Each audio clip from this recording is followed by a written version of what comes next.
भाई लोग तो उम्मीद करो थोक रोड सब बढ़िया बन जा हमारे चैनल पे रोड सब बनाए हुए तो सब्सक्राइब कर लीजिए। तो आज हम बतलावल बने हमनी के ट्रेंडिंग स्टार खेसारी भैया के बारे में।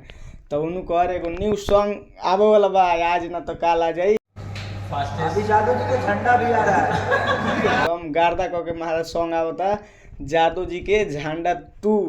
अब के पारी बुझाता खेसारी भैया गार्दा करी हैं मर्दे पवन सिंह गा दिल रहा ना प्रखंड हो या जिला बबुआने से हिला। तो बुझाता हो कि भाई जादू जी के झंडा 2 अब आई एकदम महाराज तहलका मचाई एकदम।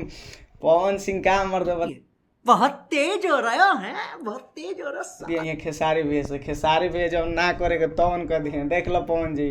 खेसारी भैया क्या होता है जादू जी के झंडा 2 में अभी जादू जी के झंडा भी आ रहा है। एकदम गार्दा को के व्यू जाई।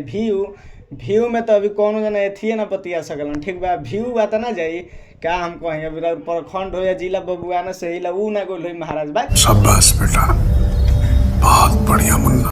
मर दे का बतिया दिल। देखिए आपके पास जादू जी के झंडा होता है एकदम गार्दा को के व्यू जाई। व्यू ना जाई नू तो जौन कहम तवन एक दिन में 1 घंटा में 1 मिलियन जाए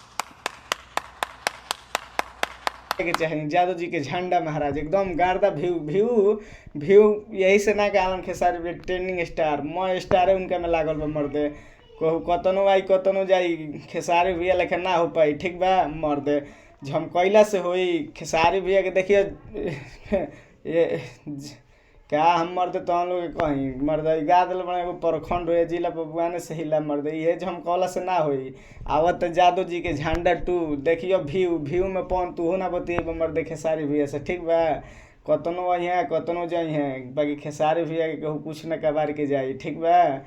मैं जाना एके बजे बाकी खेसारी भैया कुछ ना उखड़ी बक मार दे जब झमकौला से हो जा।